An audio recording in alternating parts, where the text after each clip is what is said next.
सहनाववतु सहनौ भुनक्तु सह वीर्यङ्करवावहै तेजस्विनावधीतमस्तु मा विद्विषावहै।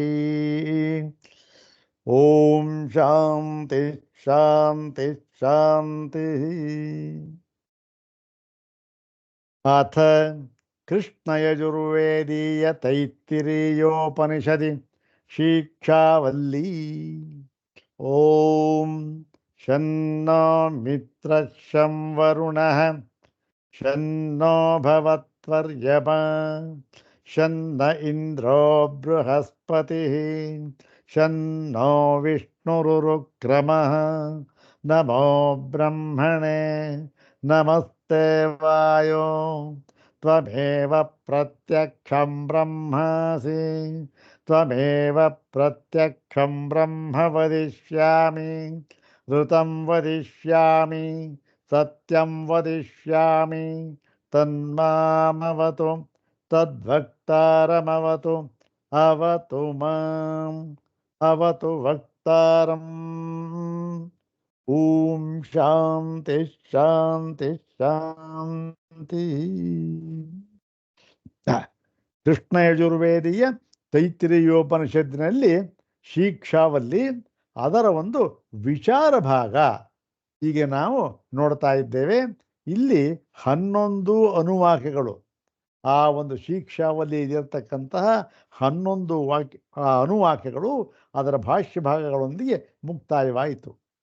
ಈಗ ಅದರಲ್ಲಿ ಬರತಕ್ಕಂತಹ ಸಂದೇಹವನ್ನು, ಸಂಶಯವನ್ನು, ವಿಕಲ್ಪವನ್ನು ಇಟ್ಟುಕೊಂಡು ಈಗ ವಿಚಾರವನ್ನು ಪ್ರಾರಂಭ ಮಾಡ್ತಾ ಇದ್ದಾರೆ. ಏನು ವಿಚಾರ ಮಾಡಿದ್ದಾರೆ ಇದುವರೆಗೆ ಅಂತ ಹೇಳಿದ್ರೆ ನೋಡಿ, ಈ 11 ಅನುವಾಕ್ಯಗಳನ್ನು ನಾವು ಅಧ್ಯಯನ ಮಾಡಿದಾಗ ನಮಗೆ ಸ್ವಲ್ಪ ಸಂಶಯ ತಲೆದೋರಿ ಬಿಡುತ್ತೆ. ಯಾತಕ್ಕೆ ಅಂತಂದರೆ ಅಲ್ಲಿ 3 ವಿಚಾರಗಳನ್ನು ವಿಚಾರ ಮಾಡಿದ್ದಾರೆ. ಮತ್ತೆ 3 ಕೂಡ ಈ ನಿಶ್ರೇಯಸಾವಾಪ್ತಿಗೆ ಸಾಧನವಾಗಿ ಹೇಳಿದ್ದಾರೆ. ಯಾವುದದು?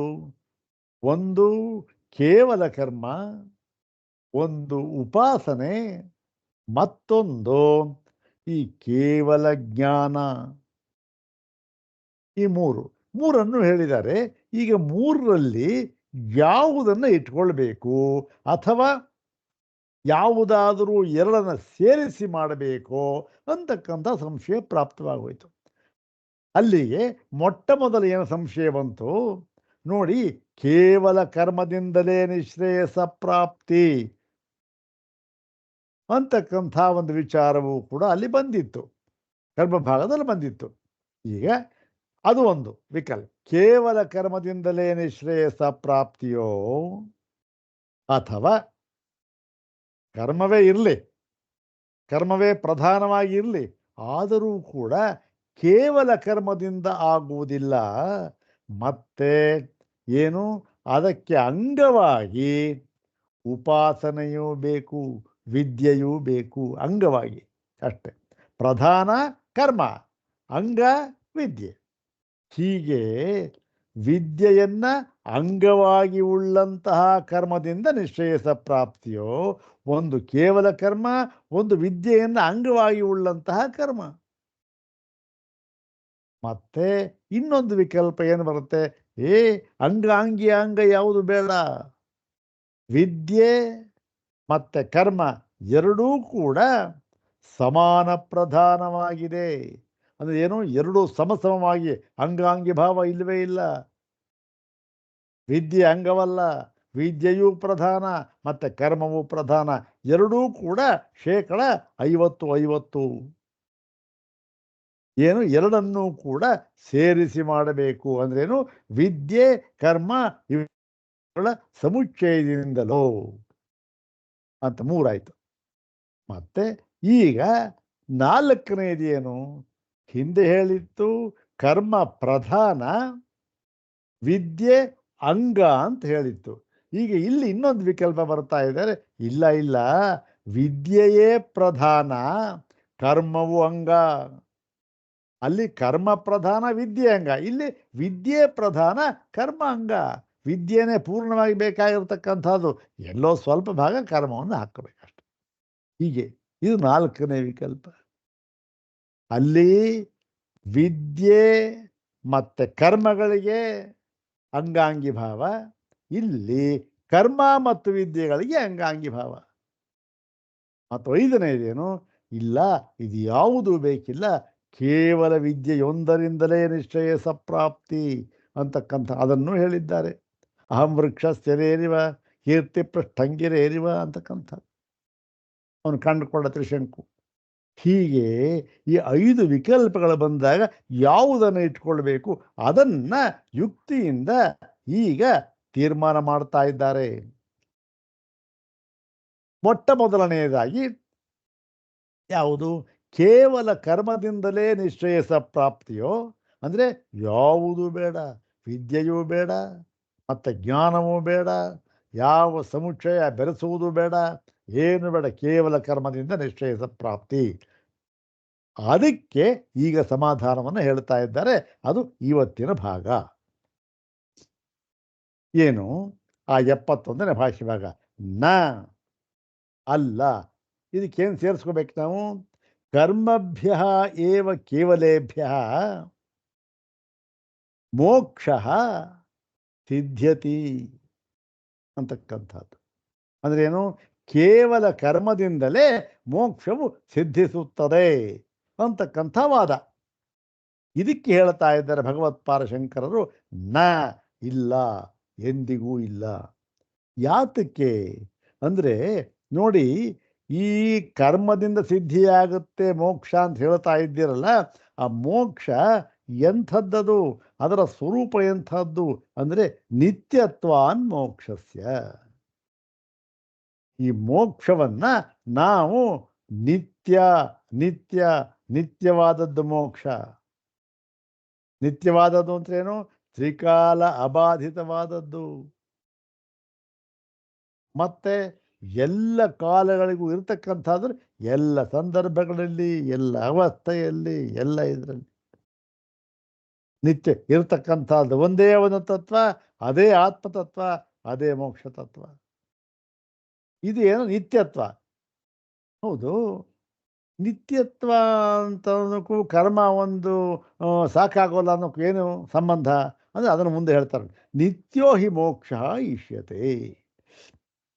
ನೋಡಿ, ಈ ಒಂದು ಮೋಕ್ಷ ಮೋಕ್ಷ ಅಂತಕ್ಕಂಥದ್ದು ಯಾರೇ ಬಯಸಲಿ, ಈ 5 ವಿಕಲ್ಪಗಳಿದೆಯಲ್ಲ ಅದರಲ್ಲಿ ಯಾವ ಪಂಗಡದವರೇ ಬಯಸಲಿ, ಅವ್ರೇನು ಮಾಡ್ತಾರೆ? ಮೋಕ್ಷ ಅಂತಕ್ಕಂಥದ್ದು ನಿತ್ಯವಾಗಿರಬೇಕು ಅಷ್ಟೇ. ಹೌದು ತಾನೆ? ಎಲ್ಲರೂ ಬಯಸ್ತಕ್ಕಂಥದ್ದು ಅದೇನೆ. ಯಾರೊಬ್ಬರೂ ಕೂಡ ಇಲ್ಲ ಇಲ್ಲ ರೀ, ಸ್ವಲ್ಪ ತಾತ್ಕಾಲಿಕವಾಗಿರಲಿ ಪರವಾಗಿಲ್ಲ, ಆಮೇಲೆ ಅಂತಕ್ಕಂಥದ್ದಿಲ್ಲ. ನಿತ್ಯವಾಗಿರ್ತಕ್ಕಂಥದ್ದೇ ಮೋಕ್ಷ, ಅದನ್ನೇ ಇಷ್ಟಪಡ್ತಾರೆ ಎಲ್ಲರೂ ಕೂಡ. ಈಗ ನೀವು ಕರ್ಮದಿಂದಲೇ ಮೋಕ್ಷ, ಈ ನಿತ್ಯವಾದ ಮೋಕ್ಷ ಅಂದುಬಿಟ್ರೆ ಇದು ಹೊಂದೋದೇ ಇಲ್ಲ. ಯಾಕೆ? ಕರ್ಮ ಕಾರ್ಯಸ್ಯ ಚ ಅನಿತ್ಯತ್ವಂ ಪ್ರಸಿದ್ಧಂ ಲೋಕೆ. ಅಂದ್ರೇನು? ಕರ್ಮದಿಂದ ಆಗತಕ್ಕಂತಹ ಎಲ್ಲ ಕಾರ್ಯಗಳು ಕೂಡ, ಅದು ಯಾವುದೇ ಆಗಿರಲಿ, ಯಾವುದೇ ಆಗಿರಲಿ, ಅದು ನೋಡಿ ಲೌಕಿಕವಾಗಿಯೂ ಆಗಿರಲಿ ಅಥವಾ ಇನ್ನೇನು ವೈದಿಕವಾಗಿ ಬೇಕಾದರೂ ಆಗಿರಲಿ, ಹೇಗೆ ಬೇಕಾದರೂ ಆಗಿರಲಿ, ಎರಡು ಇದ್ದರೂ ಕೂಡ ಈ ಕರ್ಮದಿಂದ ಯಾವ ಯಾವ ಫಲ ಅಂತ ಉಂಟಾಗುತ್ತೋ ಅವೆಲ್ಲವೂ ಕೂಡ ಅನಿತ್ಯತ್ವಂ ಪ್ರಸಿದ್ಧಂ ಲೋಕೆ. ಅದೆಲ್ಲ ಏನಾಗಿದೆ? ಅನಿತ್ಯತ್ವ. ಕರ್ಮದಿಂದ ಉಂಟಾಗತಕ್ಕಂತಹ ಎಲ್ಲ ಫಲವೂ ಕೂಡ ಅನಿತ್ಯ. ಇದು ಲೋಕದಲ್ಲಿ ಕಂಡಿರ್ತಕ್ಕಂಥದ್ದು ಮತ್ತೆ ಯುಕ್ತಿಯುಕ್ತವಾಗಿರ್ತಕ್ಕಂಥದ್ದು. ಆದರೆ ಮೋಕ್ಷ ನಿತ್ಯವಾದದ್ದು, ಅನಿತ್ಯವಲ್ಲ. ಕರ್ಮಫಲ ಎಂದಿಗೂ ನಿತ್ಯವಾಗಿರುವುದಕ್ಕೆ ಸಾಧ್ಯವಿಲ್ಲ, ನಿತ್ಯವಾಗುವುದಕ್ಕೆ ಸಾಧ್ಯವಿಲ್ಲ, ಇದು ಅನಿತ್ಯವೇ. ಆದ್ದರಿಂದ ಕೇವಲ ಕರ್ಮದಿಂದ ಏನಾಗುತ್ತೆ? ಆಗೋದಿಲ್ಲ. ನಿತ್ಯವಾದ ಮೋಕ್ಷ ಆಗೋದಿಲ್ಲ. ಆಗ ಏನಾಗುತ್ತೆ? ನೀವು ಆ ಒಂದು ಮೋಕ್ಷ ಅಂತ ಏನಾಗುತ್ತಲ್ಲ, ಅದು ಕರ್ಮದಿಂದಲೇ ಆದ ಮೋಕ್ಷ ಏನಾಗುತ್ತೆ? ಕರ್ಮಭ್ಯಶ್ಚೇತ್ ಶ್ರೇಯ ಅನಿತ್ಯಂ ಸ್ಯಾತ್ ತಚ್ಚ ಅನಿಷ್ಟಂ. ಹೀಗೆ ಕರ್ಮದಿಂದಲೇ ಮೋಕ್ಷ ಉಂಟಾಗುವುದಾದರೆ ಆ ಮೋಕ್ಷ ಏನಾಗುತ್ತೆ? ಅನಿತ್ಯ ಅಂತಾಗಿಬಿಡುತ್ತೆ. ಅಂದರೆ ಕರ್ಮಫಲ ಯಾವತ್ತಿಗೂ ಕೂಡ ಅನಿತ್ಯವೇ, ನಿತ್ಯ ಇಲ್ಲವೇ ಇಲ್ಲ. ತಚ್ಚ ಅನಿಷ್ಟಂ, ಅದು ನಿಮಗೂ ಬೇಕಾಗಿಲ್ಲ, ನಮಗೂ ಬೇಕಾಗಿಲ್ಲ. ಯಾಕೆ? ಅನಿತ್ಯವಾದ ಮೋಕ್ಷವನ್ನು ಯಾರೂ ಕೂಡ ಇಷ್ಟಪಡುವುದಿಲ್ಲ, ಯಾರಿಗೆ ಬೇಕಾಗೂ ಇಲ್ಲ, ಯಾರು ಹೇಳೂ ಇಲ್ಲ. ಇದಕ್ಕೆ ಪ್ರಮಾಣ ವಾಕ್ಯ ಏನು ಅಂತಂದ್ರೆ, ತದ್ಯಥಾ ಇಹ ಕರ್ಮಜಿತೋ ಲೋಕ ಕ್ಷೀಯತೆ. ತದ್ಯಥಾ ಇಹ, ಹೇಗೆ ಛಾಂದೋಗ್ಯ ವಾಕ್ಯವನ್ನು ಕೋಟ್ ಮಾಡ್ತಾ ಇದ್ದಾರೆ. ತದ್ಯಥಾ ಇಹ ಕರ್ಮಜಿತೋ ಲೋಕ, ಕರ್ಮಚಿತೋ ಲೋಕ ಕ್ಷೀಯತೆ. ಎರಡೂ ಪಾಠ ಸರಿ. ಕರ್ಮಜಿತ, ಕರ್ಮಚಿತ ಅಂದರೆ ಕರ್ಮದಿಂದ ಗೆದ್ದುಕೊಂಡದ್ದು ಮತ್ತು ಕರ್ಮದಿಂದ ಶೇಖರಿಸಲ್ಪಟ್ಟದ್ದು, ಎರಡೂ ಕೂಡ ಅರ್ಥ ಸರಿಯಾಗಿದೆ. ಏನು? ಈ ಕರ್ಮದಿಂದ ಗೆದ್ದುಕೊಂಡ ಕರ್ಮವೇ ಕಾರ್ಯಫಲವೇ ಆಗಲಿ, ಅಥವಾ ಈ ಕರ್ಮದಿಂದ ಶೇಖರಿಸಲ್ಪಟ್ಟ ಫಲವೇ ಆಗಲಿ, ಫಲ ಅಂದರೆ ಲೋಕ ಅಂದರೆ ಫಲ, ಇದು ಕ್ಷೀಯತೆ, ಇದು ನಾಶವಾಗುತ್ತದೆ, ನಾಶವಾಗಲೇಬೇಕು. ಇತಿ ನ್ಯಾಯಾನುಗ್ರಹೀತ ಶ್ರುತಿ ವಿರೋಧಾತ್. ಇತಿ ನ್ಯಾಯಾನುಗ್ರಹೀತ. ನ್ಯಾಯ ಅಂದರೆ ಇಲ್ಲಿ ಯುಕ್ತಿ, ತರ್ಕ. ನ್ಯಾಯ ಅಂದರೆ ತರ್ಕ, ಯುಕ್ತಿ. ಹೀಗೆ ತರ್ಕ, ಯುಕ್ತಿ ಇದರಿಂದ ಸಿದ್ಧ ಮಾಡಲ್ಪಟ್ಟ ಶ್ರುತಿ ವಾಕ್ಯಕ್ಕೆ ವಿರೋಧವಾಗಿಬಿಡುತ್ತೆ. ಇದು ಯಾವುದು? ತದ್ಯಥಾಯೇ ಕರ್ಮಜಿತೋ ಲೋಕ ಕ್ಷೀಯತೆ ಅಂತಕ್ಕಂಥದ್ದು ತರ್ಕದಿಂದ, ಯುಕ್ತಿಯಿಂದ ಸಿದ್ಧ ಮಾಡಿರ್ತಕ್ಕಂತಹ ಸಿದ್ಧಾಂತ ಇದು. ಇದಕ್ಕೆ ವಿರೋಧವಾಗಿಬಿಡುತ್ತೆ. ಏನಾಗುತ್ತೆ? ಕ್ಷೀಯತೆ ಅಂತಕ್ಕಂಥ ಶ್ರುತಿಯಲ್ಲಿ ಹೇಳಿರ್ತಕ್ಕಂಥದ್ದು ನೀವು ಕರ್ಮದಿಂದ ಮೋಕ್ಷ ಆದರೆ ನಿತ್ಯತ್ವ ಆಗಿಬಿಡುತ್ತಲ್ಲ. ನಿತ್ಯತ್ವ ಆಗುತ್ತೆ ಇಲ್ಲ? ಆಗೋದಿಲ್ಲ, ಶ್ರುತಿಗೆ ವಿರೋಧವಾಗುತ್ತೆ. ಆಯಿತು. ಈಗ ಇನ್ನೊಂದು ದೊಡ್ಡ ಪ್ರಶ್ನೆ ಆಗ್ಬಿಟ್ಟೆ. ಇದನ್ನು ಹಿಂದೆ ಹೇಳಿದ್ರಿ, ಅದನ್ನೇ ಇಲ್ಲಿ ಅನುವಾದ ಮಾಡ್ತಾ ಇದ್ದಾರೆ. ಏನು? ಆಯಿತು ಸ್ವಾಮಿ, ಒಪ್ಕೊಂಡು ಬಿಡೋಣ. ಏನು? ಕರ್ಮದಿಂದ ಈ ಒಂದು ಅನಿತ್ಯವಾದಂಥ ಫಲ ಬರುತ್ತೆ, ಮತ್ತು ಮೋಕ್ಷ ಅನಿತ್ಯ ಅಂತಕ್ಕಂಥದ್ದನ್ನು ಯಾರೂ ಒಪ್ಪುವುದಿಲ್ಲ, ಆದ್ದರಿಂದ ಕರ್ಮದಿಂದ ಅಲ್ಲ ಅಂತಕ್ಕಂಥದ್ದು ಒಪ್ಪೋದಿಲ್ಲ. ಈಗ ಇನ್ನೊಂದು ಇದು ಹೇಳ್ತಾ ಇದ್ದಾನೆ. ಏನು? ಈ ಕರ್ಮ ಅಂತಕ್ಕಂಥದ್ದು ಯಾಕೆ ಬೇಕು ಸ್ವಾಮಿ? ಇದು ಯಾವುದಕ್ಕೆ ಉತ್ತರ? ಕೇವಲ ವಿದ್ಯೆಯಿಂದಲೇ ನಿಶ್ರೇಯಸ ಪ್ರಾಪ್ತಿ ಅಂತ ಹೇಳಿದ್ರಲ್ಲ. ಮತ್ತು ಈ ಕೇವಲ ಕರ್ಮದಿಂದಲೇ ನಿಶ್ರೇಯಸ ಪ್ರಾಪ್ತಿ ಅಂತಲೂ ಹೇಳಿದ್ರು.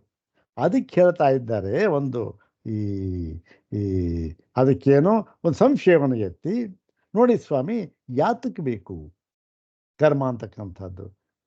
ಈ ಮೋಕ್ಷಕ್ಕೆ ಕರ್ಮ ಬೇಕಿಲ್ಲ.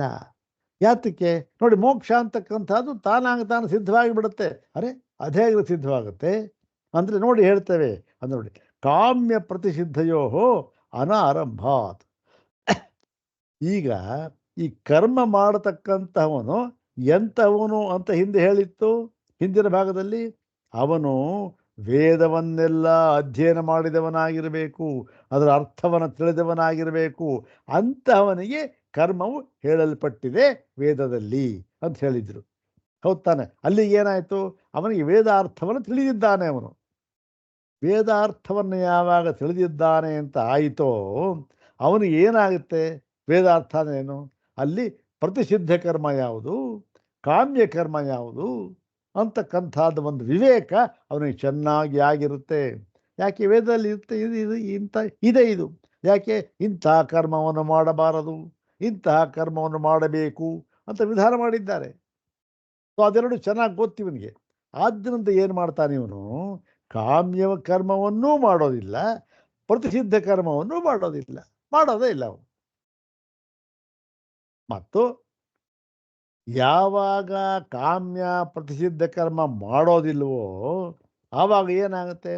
ಕಾಮ್ಯ ಕರ್ಮ ಮಾಡಿದ್ರೆ ಪುಣ್ಯಲೋಕ ಬರುತ್ತೆ, ಅದನ್ನು ಅನುಭವಿಸ್ತಾನೆ, ಅದಕ್ಕೆ ಜನ್ಮ ಬೇಕು. ಆಯ್ತು. ಇವು ಮಾಡಲಿಲ್ಲ ಅಂದರೆ ಇಲ್ಲವೇ ಇಲ್ಲ, ಜನ್ಮವೇ ಇಲ್ಲ. ಯಾತಕ್ಕಾಗಿ ಜನ್ಮ ಮಾಡಬೇಕು? ಇನ್ನು ಪ್ರತಿಸಿದ್ಧ ಕರ್ಮ ಮಾಡೋದಿಲ್ಲ. ಕಾಮ್ಯ ಕರ್ಮ ಮಾಡಿದ್ದಾನೆ, ಪ್ರತಿಸಿದ್ಧ ಕರ್ಮ ಮಾಡಿಲ್ಲ ಅಂತಾದರೆ ಎರಡಕ್ಕೂ ಕೂಡ ಏನಾಗುತ್ತೆ? ಅದು ಒಂದು ಈ ಪ್ರತಿಸಿದ್ಧ ಕರ್ಮ ಮಾಡಿದ್ರೆ ನರಕ ಅಂತ ಪ್ರಾಪ್ತಿ ಆಗುತ್ತೆ. ಕಾಮ್ಯ ಕರ್ಮ ಮಾಡಿದ್ರೆ ಸ್ವರ್ಗ ಪ್ರಾಪ್ತಿ ಆಗುತ್ತೆ. ಎರಡೂ ಮಾಡೋದಿಲ್ಲ. ಆವಾಗ ಏನಾಗುತ್ತೆ? ಸ್ವರ್ಗವೂ ಇಲ್ಲ, ನರಕವೂ ಇಲ್ಲ. ಯಾವಾಗ ಈ ಒಂದು ಸ್ವರ್ಗ, ನರಕ ಮತ್ತು ಭೋಗ ಭೋಗಿಸುವುದಕ್ಕೆ ವಿಷಯವೇ ಇಲ್ಲವೋ ಆಗ ಈ ಹುಟ್ಟು ಜನ್ಮ ಅಂತಕ್ಕಂಥದ್ದು ಹೇಗಾಗುತ್ತೆ? ಹುಟ್ಟೋದೇ ಇಲ್ಲ ಅವನು. ಯಾತಕ್ಕೆ ಯಾಕೆ ಹುಟ್ಟಬೇಕು? ಫಲ ಇಲ್ವೇ ಇಲ್ವಲ್ಲ, ಎಲ್ಲ ಬಿಟ್ಬಿಟ್ಟಿರ್ತಾನಲ್ಲ. ಮತ್ತು ಇನ್ನು ಪ್ರಾರಬ್ಧಕ್ಕೇನು ಮಾಡೋದು? ಅದು ಆಯಿತು, ಹಿಂದಿನ ಕರ್ಮ ಎಲ್ಲ ಹೋಯಿತು ಅಂತ ಇಟ್ಕೊಳ್ಳಿ, ಈಗ ಮಾಡ್ತಾರೆ. ಈ ಪ್ರಾರಬ್ಧ ಆಗಿರ್ತಕ್ಕ ಹುಟ್ಟಿದೆಯಲ್ಲಪ್ಪ, ಅದಕ್ಕೇನು ಅಂದರೆ ಪ್ರಾರಬ್ಧಸ್ಯ ಕರ್ಮಣ ಉಪಭೋಗೇನ ಕ್ಷಯಾತ್. ಇದನ್ನು ಅನುಭವಿಸ್ಬಿಡೋಣ ಬಿಡಿ. ಪ್ರಾರಬ್ಧ ಕರ್ಮವನ್ನು ಕಳೆಯೋದು ಹೇಗೆ? ಅನುಭವಿಸೋದಷ್ಟೇ, ಇನ್ನೇನಿಲ್ಲ ಅದಕ್ಕೆ ದಾರಿ. ಅದಕ್ಕೆ ಪ್ರಾರಬ್ಧ ಕರ್ಮವನ್ನು ನಾವು ಆ ಒಂದು ಅದಕ್ಕೆ ಈ ತಪ್ಪಿಸಿಕೊಳ್ಳುವುದಕ್ಕೆ ಎರಡೇ ದಾರಿ. ಏನು? ಒಂದು ಅನುಭವಿಸ್ಬಿಡೋದು, ಇನ್ನೊಂದು ಬ್ರಹ್ಮಜ್ಞಾನ, ಆತ್ಮಜ್ಞಾನ. ಎರಡರಿಂದ ಮಾತ್ರ ಈ ಪ್ರಾರಬ್ಧ ಕರ್ಮದ ಒಂದು ಕ್ಷಯ ಸಾಧ್ಯ ಅಷ್ಟೆ. ಹೀಗಾಗಿ ಇವನು ಏನು ಮಾಡ್ತಾನೆ? ಜ್ಞಾನ ಏನು ಬೇಕಿಲ್ಲ, ಇವನು ಜ್ಞಾನ ಯಾಕ್ರಿ ಬೇಕು? ಜ್ಞಾನ ಯಾತಕ್ಕೆ ಬೇಕು? ಕರ್ಮದಿಂದಲೇ ಆಗ್ಬಿಟ್ಟು ಪ್ರಾರಬ್ಧಸ್ಯ ಕರ್ಮಣ ಉಪಭೋಗೇನ ಕ್ಷಯಾತ್. ಮಾಡಿಬಿಟ್ಟಿದ್ದಾನೆ ಕರ್ಮ, ಹುಟ್ಟುಬಿಟ್ಟಿದ್ದಾನೆ, ಅದನ್ನು ಅನುಭವಿಸ್ಬಿಡಿ. ಅನುಭವಿಸ್ಬಿಟ್ರೆ ಕ್ಷಯ ಆಯಿತು. ಅಲ್ಲಿಗೇನಾಯಿತು? ಈ ಒಂದು ಈ ಸಂಚಿತ ಕರ್ಮವೂ ಹೋಯಿತು, ಮತ್ತು ಪ್ರಾರಬ್ಧ ಕರ್ಮವೂ ಹೋಯಿತು. ಮತ್ತು ನಿತ್ಯ ಕರ್ಮ, ಕಾಮ್ಯ ಮತ್ತು ಪ್ರತಿಷೇಧ ಕರ್ಮ, ಕಾಮ್ಯ ಕರ್ಮ ಪ್ರತಿಷೇಧ ಕರ್ಮ ಮಾಡದೇ ಇರೋದ್ರಿಂದ ಮುಂದಿನ ಜನ್ಮಕ್ಕೆ ಒಂದು ನಿಮಿತ್ತವೇ ಇಲ್ಲ, ಹುಟ್ಟೋದಿಲ್ಲ. ಮತ್ತು ಇನ್ನು ಪ್ರತ್ಯವಾಯ ಮಾಡದೇ ದೋಷ ಇದೆಯಲ್ಲಪ್ಪ, ಅದಕ್ಕೆ ನಿತ್ಯ ಅನುಷ್ಠಾನ ನಿತ್ಯ ಕರ್ಮ ಮಾಡು, ಪ್ರತ್ಯವಾಯ ಹೋಯಿತು. ಹೀಗೆ ನೋಡಿ, ಕಾಮ್ಯ ಕರ್ಮ ಪ್ರತಿಷಿದ್ಧ ಕರ್ಮ ಮಾಡಲಿಲ್ಲ, ಮತ್ತು ಆಗಲೇ ಪ್ರಾರಬ್ಧ ಕರ್ಮ ಬಂದುಬಿಟ್ಟಿದೆ, ಅದನ್ನು ಉಪಭೋಗ ಮಾಡಿ ಕ್ಷಯ ಮಾಡ್ಕೊಂಬಿಟ್ಟ. ಮತ್ತು ನಿತ್ಯ ಕರ್ಮವನ್ನು ಮಾಡೋದರಿಂದ ಪ್ರತ್ಯವಾಯವೂ ಬರೋದಿಲ್ಲ. ಹೀಗಾಗಿ ಯಾವುದೂ ಇಲ್ಲ. ನಿಮಗೆ ಜ್ಞಾನ ಯಾಕೆ ಸ್ವಾಮಿ ಬೇಕು? ಹೌದ್ ತಾನೆ? ಜ್ಞಾನ ಯಾತಕ್ಕೆ ಬೇಕು? ಅಷ್ಟೇ, ಇದೇ ಸಾಕು. ನಿತ್ಯ ಕರ್ಮ, ಕಾಮ್ಯ ಕರ್ಮ ಪ್ರಸಿದ್ಧ ಕರ್ಮ ಮಾಡದೇ ಇರೋದು, ಪ್ರಾರಬ್ಧ ಕರ್ಮ ಅನುಭವಿಸ್ಬಿಡೋದು, ನಿತ್ಯ ಕರ್ಮ ಮಾಡ್ತಾ ಪ್ರತ್ಯವಾಯನ ಕಳ್ಕೊಳ್ಳೋದು, ಅಷ್ಟೇ, ಮುಗಿದೋಯ್ತು, ಮೋಕ್ಷ ಆಯ್ತಲ್ಲ ಅಂಥೇಳಿ. ಜ್ಞಾನ ನಿರಪೇಕ್ಷ ಇವ ಮೋಕ್ಷ ಐತಿಚೆ. ಜ್ಞಾನ ಯಾಕೆ ಬೇಕು ಸ್ವಾಮಿ? ಬೇಕಿಲ್ಲ ಅಂತ ಹೇಳಿದ್ರೆ ತಚ್ಚ ನ, ಇಲ್ಲಪ್ಪ ಇದು ಹೊಂದೋದಿಲ್ಲ. ಯಾಕೆ ಅಂದರೆ ಕರ್ಮಶೇಷ ಸಂಭವ. ನೋಡಪ್ಪ, ನೀನು ಹೇಳ್ತಾ ಇದ್ದೀಯಾ ಈಗ ಈ ಒಂದು ಕಾಮ್ಯ ಕರ್ಮ ಪ್ರತಿಷಿದ್ಧ ಕರ್ಮ ಅದು ಮಾಡದೇ ಇರೋದ್ರಿಂದ ಒಂದು ಕರ್ಮನ, ಈ ಕರ್ಮ ನಾಶವಾಗುತ್ತೆ ಸಂಚಿತ ಅಂತ ಹೇಳ್ತಾ ಇದ್ದೀಯಲ್ಲ, ಅದು ಎಷ್ಟಾಗತ್ತಪ್ಪ? ಅದು ಈ ಹಿಂದಿನ ಜನ್ಮ ಒಂದಲ್ದಲ್ಲ, ಒಂದು ಜನ್ಮದ್ದಲ್ಲ, ಎರಡು ಜನ್ಮದ್ದಲ್ಲ, ಅಯ್ಯಯ್ಯೋ, ಅನೇಕ ಕೋಟಿ ಕೋಟಿ ಜನ್ಮಗಳದ್ದು. ಆದ್ದರಿಂದ ನೀನು ಈ ಒಂದು ಕಾಮ್ಯ ಪ್ರತಿಷಿದ್ಧ ಕರ್ಮ ಮಾಡದೇ ಇರೋದರಿಂದ ಏನಾಗುತ್ತೆ? ಈ ಒಂದು ಜನ್ಮಕ್ಕೆ ಆಗೋದಿಲ್ಲ, ಜನ್ಮಕ್ಕೆ ಕಾರಣ ಇಲ್ಲ ಅಂತ ಹೇಳ್ತಾ. ಆದರೆ ಹಿಂದಿನ ಜನ್ಮದಲ್ಲಿ ಮಾಡಿದ ಎಷ್ಟೋ ಕರ್ಮಗಳಿದೆಯಲ್ಲ, ಅದು ಫಲವನ್ನು ಕೊಡಲೇಬೇಕಲ್ಲ. ಅದಕ್ಕೆ ಹುಟ್ಟು ಅಂತಕ್ಕಂಥದ್ದು ಬೇಕು, ಜನ್ಮ ಅಂತಕ್ಕಂಥದ್ದು ಬೇಕು. ಆದ್ದರಿಂದ ಇದು ಹೊಂದೋದಿಲ್ಲ. ಕರ್ಮಶೇಷ ಸಂಭವ, ಕರ್ಮಶೇಷ ಉಳ್ಕೊಂಡಿರುತ್ತೆ. ಮತ್ತು ತನ್ನಿಮಿತ್ತ ಶರೀರಾಂತರೋತ್ಪತ್ತಿ, ಅದಕ್ಕೆ ನಿಮಿತ್ತವಾಗಿ ಇನ್ನೊಂದು ಶರೀರ ಅಂತಕ್ಕಂಥದ್ದು ಪಡ್ಕೊಳ್ಳೇಬೇಕು. ಪ್ರಾಪ್ನೋತಿ ಇತಿ ಪ್ರತ್ಯುಕ್ತಂ. ಇದನ್ನು ಪ್ರತ್ಯುಕ್ತಂ ಇದನ್ನು ನಾವು ಹಿಂದೆಯೇ ಹೇಳಿಬಿಟ್ಟಿದ್ದೇವೆ. ಇಷ್ಟನ್ನು ಕೂಡ ಹಿಂದೆಯೇ ಹೇಳಿಬಿಟ್ಟಿದ್ದೇವೆ. ಮೊಟ್ಟ ಮೊದಲನೇ ಅವತರಣಿಕಾ ಭಾಷ್ಯದಲ್ಲಿ ಹೇಳಿಬಿಟ್ಟಿದ್ದೇನೆ. ಮತ್ತು ಕರ್ಮಶೇಷಸ್ಯ ಚ ನಿತ್ಯಾನುಷ್ಠಾನೇನ ಅವಿರೋಧಾತ್ ಕ್ಷಯ ಅನುಪಪತ್ತಿ. ಮತ್ತು ನಿತ್ಯ ಕರ್ಮವನ್ನು ಮಾಡುವುದರಿಂದ ಏನಾಗುತ್ತೆ? ಕ್ಷಯ ಆಗೋದಿಲ್ಲ, ಕ್ಷಯ ಆಗೋದಿಲ್ಲ. ಯಾಕೆ ಅಂತಂದರೆ ನಿತ್ಯ ಕರ್ಮಗಳ ಅನುಷ್ಠಾನಕ್ಕೂ ಮತ್ತು ಕರ್ಮಗಳಿಗೂ ಕೂಡ ಏನು ಯಾವ ವಿರೋಧವೂ ಇಲ್ಲ. ಎರಡೂ ಒಂದೇ. ವಿರೋಧವಿದ್ದರೂ ತಾನೇ ಒಂದು ಇನ್ನೊಂದು ನಾಶ ಮಾಡುತ್ತೆ ಅಂತ ಹೇಳೋದು. ವಿರೋಧವೇ ಇಲ್ಲ. ಯಾಕೆ? ಎರಡೂ ಕೂಡ ಕರ್ಮಕ್ಕೆ ಸಂಬಂಧಪಟ್ಟಿದ್ದೆ. ಆದ್ದರಿಂದ ಏನಾಗುತ್ತೆ? ಆ ಒಂದು ನಿತ್ಯ ಕರ್ಮಶೇಷ ಇದೆಯಲ್ಲ ಅದು ಕ್ಷಯ ಅಂತಕ್ಕಂಥ ನಾಶ ಅಂತಕ್ಕಂಥದ್ದು ಸಾಧ್ಯವೇ ಇಲ್ಲ ಅಂಥೇಳಿ ಮುಂದೆ ಹೇಳ್ತಾ ಇದ್ದಾರೆ. ಇನ್ನೊಂದು ಹೇಳಿ, ಯದುಕ್ತಂ ಸಮಸ್ತ ವೇದಾರ್ಥ ಜ್ಞಾನವತಃ ಕರ್ಮಾಧಿಕಾರಾತ್ ಇತ್ಯಾದಿ. ಮತ್ತು ಹಿಂದೆ ಇನ್ನೊಂದು ಹೇಳಿದ್ದವನು ನೋಡಿ, ಈ ಕರ್ಮ ಮಾಡಬೇಕು ಅಂತ ಯಾರಿಗೆ ವಿಧಾನ ಮಾಡಿದ್ದಾರೆ? ಇಂಥವನಿಗೆ ವಿಹಿತವಾದ ಕರ್ಮ ಯಾರಿಗೆ? ಸಮಸ್ತ ವೇದಾರ್ಥ ಜ್ಞಾನವತಃ, ಎಲ್ಲ ಸಮಗ್ರವಾದ ವೇದವನ್ನ, ಅದರ ಅರ್ಥವನ್ನ ಷಡಂಗ ಸಹಿತವಾಗಿ ಅಧ್ಯಯನ ಮಾಡಿ ಸಂಪಾದಿಸಿಕೊಂಡ ಜ್ಞಾನವನ್ನು ಉಳ್ಳವನು, ಅವನಿಗೆ ಏನಾಗಿದೆ? ಕರ್ಮದಲ್ಲಿ ಅಧಿಕಾರ ಅಂತ ಹೇಳಿದ್ದೀರಲ್ಲ ನೀವು. ನೋಡಿ ಸ್ವಾಮಿ, ಅದೂ ಸರಿ ಇಲ್ಲ. ಯಾಕೆ ಅಂತಂದರೆ ಶ್ರುತ ಜ್ಞಾನ ವ್ಯತಿರೇಕಾತ್ ಉಪಾಸನಸ್ಯ. ಇಲ್ಲಿ ಉಪಾಸನಾ ಕರ್ಮ ಆಯಿತು, ಕರ್ಮದಿಂದ ಅದು ಮಾಡಾಯ್ತಲ್ಲ, ಈಗ ಉಪಾಸನ ಇದು ಏನಾಗುತ್ತೆ? ಶ್ರುತಜ್ಞಾನ ವ್ಯತಿರೇಕಾತ್ ಉಪಾಸನ. ಶ್ರುತಜ್ಞಾನ ಅಂದ್ರೇನು?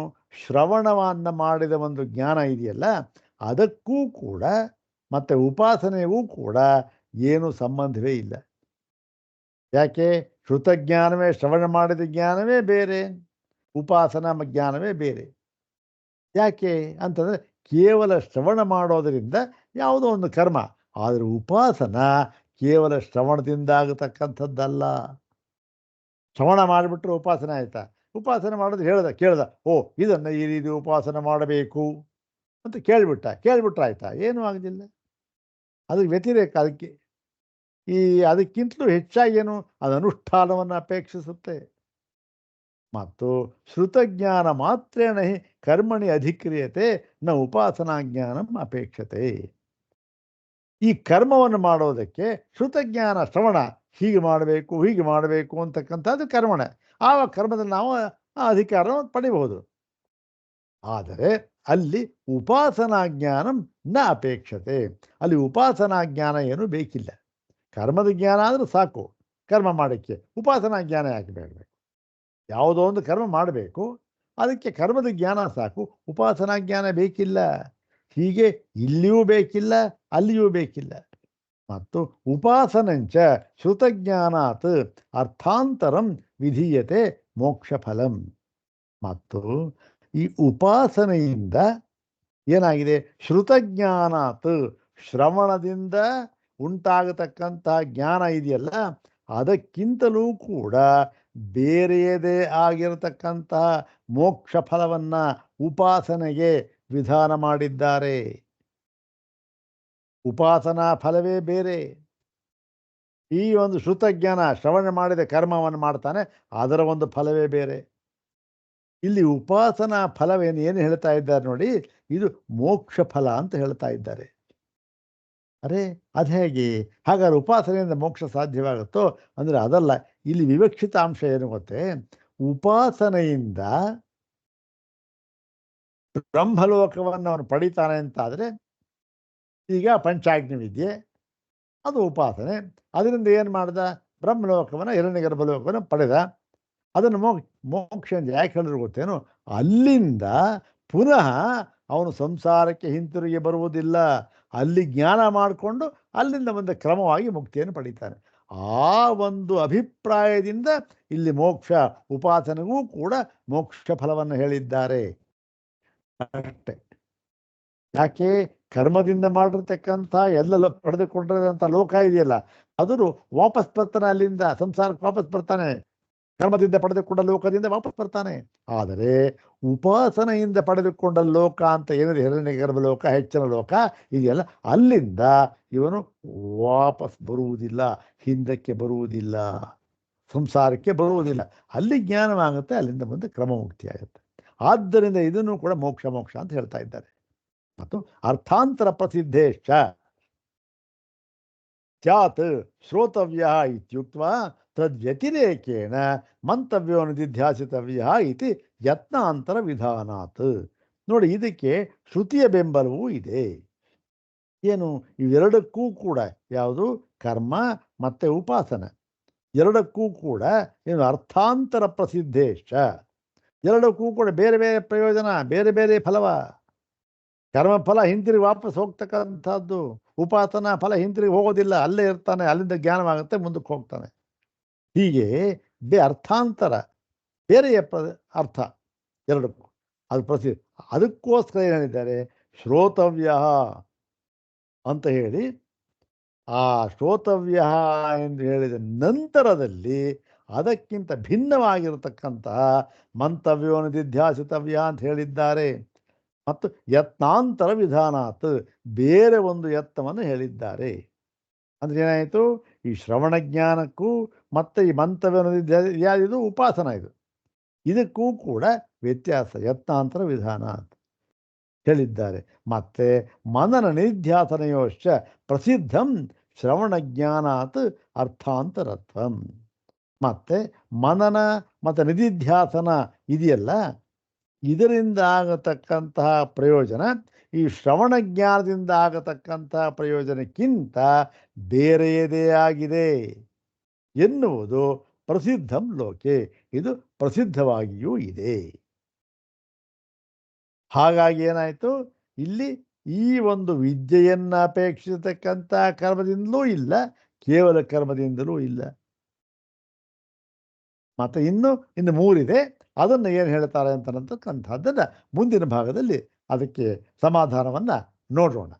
ಓಂ ಶಾಂತಿ ಶಾಂತಿ ಶಾಂತಿ. ಓಂ ತತ್ಸತ್.